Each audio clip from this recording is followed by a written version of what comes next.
Hello friends. तो UP TET 2018 का paper उसके भाग थर्ड इंग्लिश जो लैंग्वेज है और यहाँ पर लैंग्वेज सेकंड की बात करेंगे हम। तो चलिए यहाँ पर क्वेश्चन कैसे पूछे जाते हैं और उस बेस पर आप अपनी तैयारी को जारी रखिए, क्योंकि भाई कोई भी पेपर है अगर उसकी तैयारी को लेकर आप पिछले वर्ष के प्रश्न पत्रों को देख रहे हैं, किस बेस पर क्वेश्चन पूछे गए हैं, तो उससे काफ़ी ज़्यादा हेल्प मिलती है। और कई सारे क्वेश्चन पेपर हम यहाँ पर डिस्कस करने वाले हैं, इसलिए चैनल पर नए हैं तो सब्सक्राइब करके बेल आइकन को ज़रूर प्रेस कर लें। टेलीग्राम की लिंक डिस्क्रिप्शन बॉक्स में मिल जाएगी, पीडीएफ आपको वहाँ पर मिल जाएगी। और कोई भी डाउट है तो कमेंट बॉक्स में एक कमेंट लिख सकते हैं। चलिए क्वेश्चन पर बढ़ते हैं। Which of the following word is plural? तो प्लूरल पूछा गया है dog, fox, goat and mice. तो यहाँ पर आपको माइस दिख रहा है जो कि माउस का प्लूरल होता है ना, ठीक है। तो चलिए अगले क्वेश्चन पर बढ़ेंगे। The next question is 62 which of the following words is regarded as singular? तो यहाँ पर सिंगुलर पूछा गया है ना। तो ऐसे वर्ड्स पूछे जाते हैं, ठीक है। क्यों पूछे जाते हैं? यहाँ पर देखिए, आपको लगेगा कि मैथमेटिक्स प्लूरल वर्ड है, लेकिन यहाँ पर क्या है, मैथमेटिक्स सिंगुलर वर्ड है, ठीक है। क्योंकि एक सब्जेक्ट का नाम है, क्योंकि सब्जेक्ट्स नेम जो होते हैं जैसे इकोनॉमिक्स ऐसे ऑप्शन में दे सकते हैं ना। तो कार्स, कैट्स, डॉग्स ये सब क्या है, यहाँ पर प्लूरल्स हैं बाकी। और ये मैथमेटिक्स क्या है, सिंगुलर है। तो ऐसे क्वेश्चन पूछे जाते हैं। नेक्स्ट है, देखिए ये जो 2018 का पेपर अदर ईयर की कंपैरिजन में जो इंग्लिश वाला पोर्शन है काफ़ी इजी था। इंग्लिश में कभी कदार क्वेश्चन इजी आ जाते हैं, है ना, कभी कदार थोड़ा सा लेवल बढ़ा दिया जाता है यूपी टेट में, ठीक। तो यहाँ पर फिलहाल ये 2018 का जो पेपर था इसमें इंग्लिश पोर्शन काफ़ी इजी था अदर ईयर्स की कंपैरिजन में।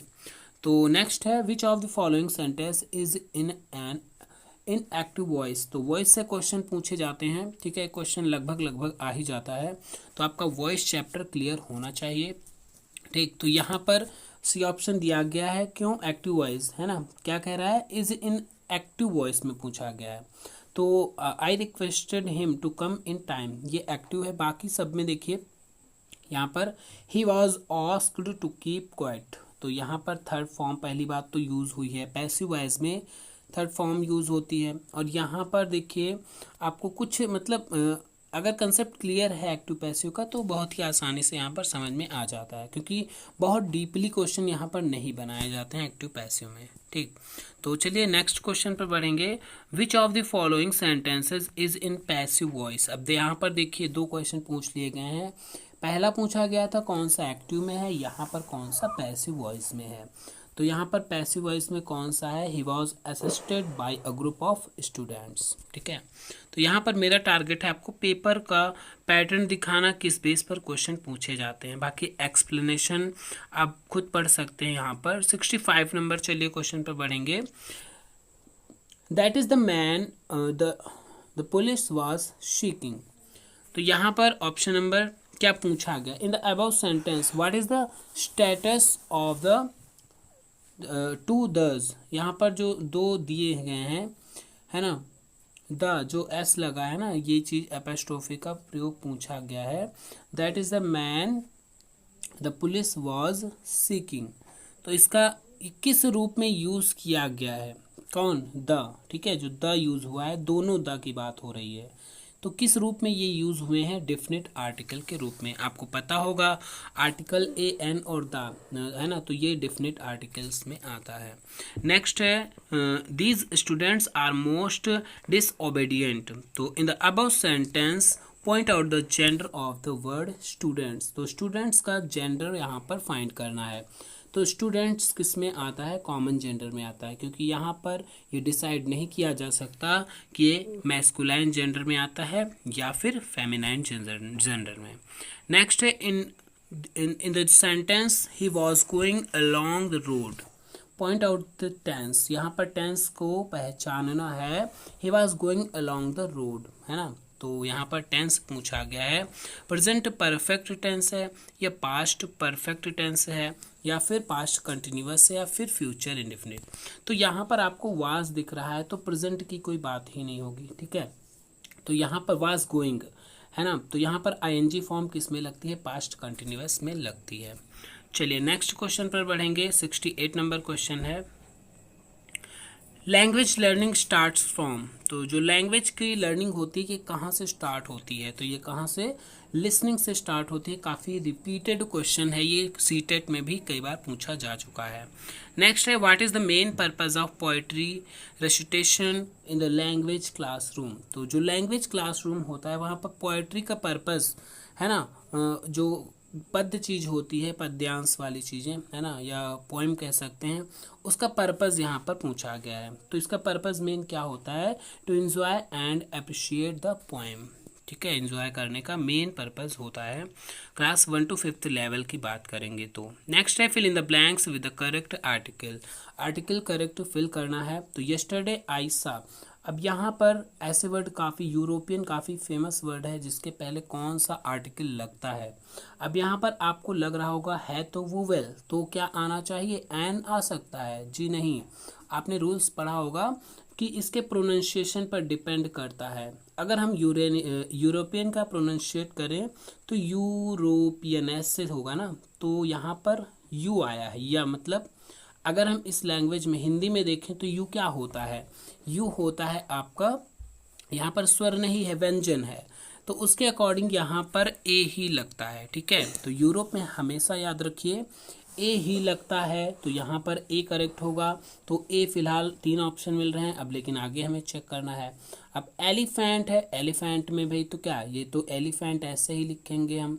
तो यहाँ पर वोवेल से स्टार्ट हो रहा है तो क्लियर है कि इसमें एन होगा। तो ए और एन का ऑप्शन नंबर बी यहाँ पर आपका बनेगा करेक्ट।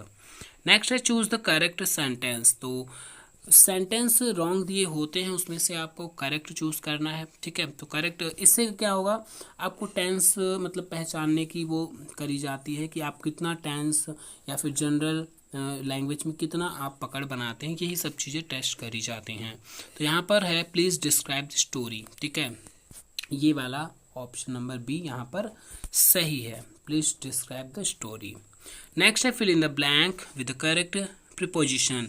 प्रीपोजिशन से 100% क्वेश्चन बनता ही बनता है, ठीक है। तो क्या है यहाँ पर फिल करना है correct preposition. A prisoner was accused, क्या है फिर, मर्डर।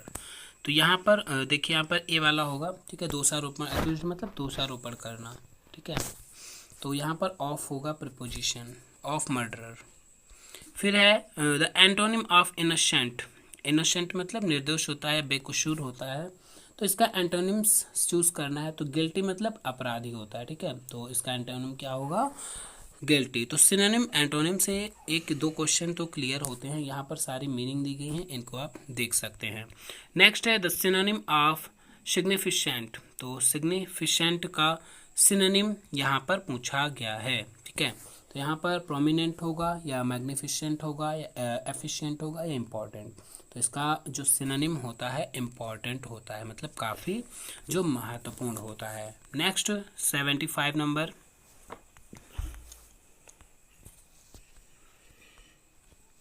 75 है, which of the following word can be made plural by adding a suffix. तो जो सफिक्स और प्रेफिक्स इनसे क्वेश्चन बनते हैं, ई एन का यूज़ करके मतलब कह रहा है किसको जो है हम प्लूरल बना सकते हैं। Which one of the following words can be made plural, मतलब इनमें से कौन से वर्ड को हम प्लूरल बना सकते हैं, क्या जोड़ के, सफिक्स ई एन को जोड़कर बना सकते हैं। तो आपने पढ़ा है अगर सिंगुलर प्लूरल, ठीक है। तो बॉक्स का बॉक्सेस होता है, टैक्स का टैक्सेस, है ना। ऐसे ही ऑक्स में क्या होता है, ऑक्सन होता है, इसका ई एन लगाकर बनता है। तो यहाँ पर ये देखिए सारे नीचे दिए भी गए हैं। नेक्स्ट है, choose the correct pronoun to complete the following sentence. Correct pronoun choose करना है यहाँ पर, this dress is and that one is mine. तो यहाँ पर करेक्ट प्रोनाउन क्या होगा, this dress is your and that one is mines, ठीक है। तो यहाँ पर योर्स यूज होगा, ऑप्शन नंबर 20 करेक्ट। नेक्स्ट है, change the following sentence into passive voice. तो पैसिव वॉइस का दूसरा यहाँ पर क्वेश्चन पूछा गया है जो चेंज करने में बात आई गई है, ठीक है। तो यहाँ पर देखिए मैंने कहा था ये क्वेश्चन पेपर आपका मतलब अदर की अपेक्षा इंग्लिश वाला पोर्शन इसमें इजी है, ठीक है। तो जो कि देखिए 3 क्वेश्चन एक्टिव पैसिव से पूछ लिए गए हैं। तो ऐसा हो भी सकता है कभी कदार, लेकिन ज़रूरी नहीं कि ऐसा ही बार बार हो। इसलिए 1 वर्ष का पेपर ना देखकर लगभग 3 वर्षों का पिछला पेपर जरूर देखना चाहिए कि क्या पैटर्न रहा है। तो यहाँ पर क्वेश्चन वर्ड से स्टार्ट हुआ है, ठीक है। यहाँ पर मतलब क्या है, क्वेश्चन देखिए, क्वेश्चन मार्क लगा हुआ है ना, तो यहाँ पर इंटरोगेटिव सेंटेंस है। तो have the girls asked this question, तो इसका पैसिव बनाना है। तो यहाँ पर पैसिव क्या होगा, हैज़। तो पहली बात हैव है तो यही हो जाएगा, हैज़ दिस क्वेश्चन बीन, ठीक है। तो हैज़ बीन हो जाता है and asked by the girls. तो नेक्स्ट है यहाँ पर देखिए पैसेज पूछा गया है, read the passage given below and answer the question and follow question number 78 and 79, मतलब इनका आंसर देना है, ठीक है। तो yesterday 2 brave children of Gangapur were awarded brave hearts award. तो यहाँ पर इसको आप पढ़ के फिलहाल आप खुद यहाँ पर समझ सकते हैं, ठीक है। तो इस पर हम टाइम अपना नहीं देंगे, आप इसको जो है PDF में अच्छे से पढ़ के समझ लीजिएगा। चलिए नेक्स्ट क्वेश्चन पर बढ़ेंगे। विच of the following words is a material noun. Noun से क्वेश्चन बनते हैं क्योंकि आपको सारे टाइप्स पता होने चाहिए, चाहे वो नाउन के हों या प्रोनाउंस के, है ना। तो यहाँ पर नाउन्स के जो मतलब इसके टाइप्स हैं, तो इसमें मटेरियल नाउन के बारे में पूछा गया है, जो कि काफ़ी इंपॉर्टेंट रहता है। तो जो गोल्ड होता है वो किस में आता है, मटेरियल नाउन में आता है। Option B is correct. The next question is which of the following words is an abstract noun। तो abstract noun के बारे में यहाँ पर पूछा गया है। तो abstract मतलब जो भाववाचक संज्ञा जिसे कहते हैं, है ना। हिंदी में कई लोग जिसे पता है तो इंग्लिश में आसानी से समझ जाते हैं, ठीक है।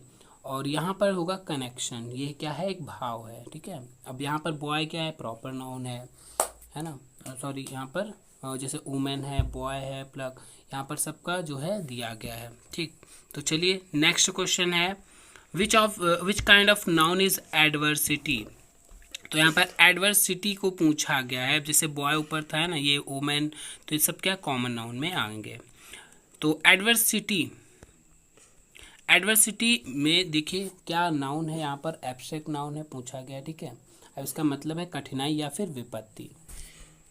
नेक्स्ट क्वेश्चन है which part of speech is the word hard in the sentence he is working hard. तो इसमें पूछा गया है पार्ट्स ऑफ स्पीच, कौन से वर्ड्स में, हार्ड में। हार्ड यहाँ पर ये देखिए दिया गया है, इसमें पूछा गया है पार्ट्स ऑफ स्पीच। तो एडवर्ब होगा, कंजक्शन या प्रीपोजिशन या फिर नाउन। तो यहाँ पर जो पार्ट्स ऑफ स्पीच हैं, यहाँ से काफ़ी ज़्यादा क्वेश्चन डायरेक्टली बनते हैं। तो यहाँ पर होगा आपका adverb. Option A is correct. Hard mean कठिन या मेहनत पूर्वक। एडवर्ब बताया गया है। एडवर्ब होते क्या हैं वो आपको पता होने चाहिए। नेक्स्ट है 84 विच of the following sentences has a conjunction. तो कंजंक्शन क्या होते हैं, जो दो वर्ड्स या फिर दो सेंटेंस को ज्वाइन करते हैं ना। तो a word that is used for joining other words, phrases और अ सेंटेंस या और टू सेंटेंसेस, जो दो वर्ड्स को जोड़े या सेंटेंस को जोड़े उनको हम बोलते हैं कंजंक्शन। तो किस में जुड़ रहा है, तो आपको क्लियर ही दिख रहा है। जैसे यहाँ पर देखिए ये एक ही सेंटेंस है, ये भी एक ही सेंटेंस है, लेकिन आपको दिख रहा है she is poor but she is by nature hospitable. तो यहाँ पर बट जो है कंजंक्शन के रूप में यूज हुआ है। तो option C is correct. The next question is point out this sentence which is in present perfect tense. तो प्रेजेंट परफेक्ट टेंस के बारे में आपको जानकारी होनी चाहिए, ठीक है। तो अगर आप इंग्लिश लैंग्वेज को सेलेक्ट करते हैं तो इतना तो सब चीज़ें पता होंगी ही होंगी, ठीक है। और जैसे कुछ लोग संस्कृत भी चूज़ करेंगे तो उसके लिए भी हम जो है कैसे क्वेश्चन, फिलहाल अब इसकी क्लासेस देखिए मैं नहीं करा पाऊँगा, ठीक है। लेकिन हाँ जो पैटर्न है वो चीज़ ज़रूर बता सकता हूँ किस बेस पे कहाँ से ज़्यादातर क्वेश्चन आते हैं, ठीक। तो point out this sentence which is in present perfect tense. तो प्रेजेंट परफेक्ट पहली बात तो हैज़, हैव, है ना, और प्लस वर्ब की थर्ड फॉर्म। प्रेजेंट परफेक्ट में ये तो होता है। अब यहाँ पर आई शैल गो, तो शैल यहाँ पर स्पेलिंग में स्प्रिंट है, तो ये तो वैसे भी नहीं होगा। सी इज़ वेरी इंटेलिजेंट, है ना, तो ये भी परफेक्ट में नहीं आएगा। आपकी उसकी हेल्पिंग वर्ब पता होनी चाहिए। तो उसमें हैज़, हैव प्लस वर्ब की थर्ड फॉर्म, देखिए नीचे रूल भी दिया गया है है ना, हैज़ हैव प्लस वर्ब की थर्ड फॉर्म यूज होती है प्रेजेंट परफेक्ट टेंस में। नेक्स्ट है which of the following is a misspelled word. Misspelled word मतलब जो मीनिंग्स मतलब इनकी स्पेलिंग होती हैं उसमें कुछ मिसस्पेल्ड होती हैं या गलत दी होती हैं, उनको चूज करना है। तो यहाँ पर डेरोगेटरी जो है ये वर्ड गलत दिया गया है, बाकी सारे यहाँ पर सही हैं। नेक्स्ट है 87 नंबर क्वेश्चन पर देखेंगे विच of the following sentence has a transitive verb. तो वर्ब आपको पता होनी चाहिए ट्रांजिटिव एंड इनट्रांजिटिव। तो ट्रांजिटिव वर्ब यहाँ पर कौन सी है, I killed a snake last night. बाकी सब में क्या है ट्रांजिटिव मतलब जिसमें जिसका प्रभाव किस पे, ऑब्जेक्ट पर पड़े। वर्ब मतलब जिस सेंटेंस में वर्ब जो कार्य किया जाता है उसका प्रभाव किस पर, ऑब्जेक्ट पर पड़ता है, ठीक है, उसे हम ट्रांजिटिव वर्ब बोलते हैं। यहाँ पर किल्ड स्नेक मतलब स्नेक को मारा जा रहा है, ऑब्जेक्ट क्या है, स्नेक है, मारना है वर्ब, है ना। तो यहाँ पर इसका इफेक्ट किस पे पड़ रहा है, ये स्नेक पर डाल रहा है, ठीक है, तो यहाँ पर ये होगा। तो नेक्स्ट है क्वेश्चन, अब यहाँ पर दिखाया गया है transitive verb is a verb that requires one और मोर ऑब्जेक्ट, मतलब एक या एक से ज़्यादा ऑब्जेक्ट होने चाहिए। Which of the following sentence is negative. तो निगेटिव सेंटेंस चूज करना कोई दिक्कत नहीं होगी, he does not listen to मी।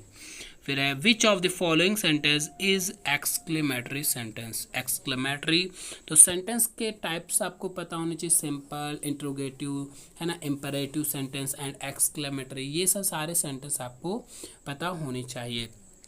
तो what a piece of work is man, तो यहाँ पर ये होगा, ठीक है।